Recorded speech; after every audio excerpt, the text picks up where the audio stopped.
Caitlin Clark hits near hole-in-one alongside Lexie Hull. Caitlin Clark and Lexie Hull have had no shortage of viral moments together during the offseason. In September, they sat alongside each other at an Indianapolis Colts home game. Last week, the Indiana Fever teammates tried sodas from Swig and received golden mugs from a store owner.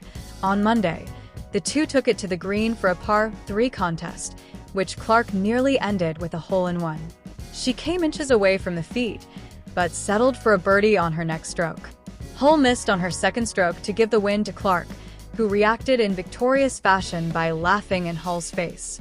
The post on TikTok marked Clark's first since April 2nd, a celebratory one, when the Iowa Hawkeyes advanced to the Final Four.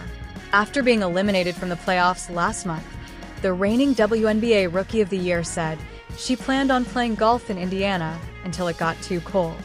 She will appear in the Annika Pro-Am next month, the penultimate tournament of the LPGA Tour hosted by Swedish golfer Annika Sorenstam. Clark averaged 19.2 points, 8.4 assists, and 5.7 rebounds in her rookie year. Indiana Fever's Caitlin Clark almost hits hole-in-one while golfing with teammate Lexie Hull. "Caitlin, that could be in," Hull said right after Clark's follow-through. From Indianapolis Colts games to taste testing new sodas at the first Swig in the Hoosier State, Indiana Fever stars Caitlin Clark and Lexie Hull have had no problem filling downtime in their offseason. Their latest adventure took them to the green, where the two competed in a fun par 3 contest that nearly ended with the first stroke as Clark was just inches away from a hole-in-one. "Caitlin, that could be in," Hull said right after Clark's follow-through. Clark and Hull shouted and jumped around as the ball made its divot just behind the hole.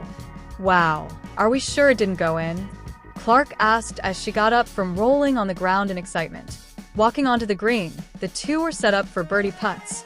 Clark sank it, but it took some time and some praying, as most golfers know that a putt from any distance is intimidating for a birdie. Hull, on the other hand, just missed the mark and tapped it in for par after some fun chirping from Clark. This might not have been all fun and games for Clark, though, who's getting ready to compete alongside pro golfers. She is heading to the Annika in November, the penultimate tournament on the LPGA Tour schedule hosted by Annika Sorenstam, to play in the Pro-Am and be a panelist at the Women's Leadership Summit at Pelican Golf Club. "I love golf, so the opportunity to play in the Pro-Am for a tournament with a legend like Annika Sorenstam's name on it is so exciting," Clark said.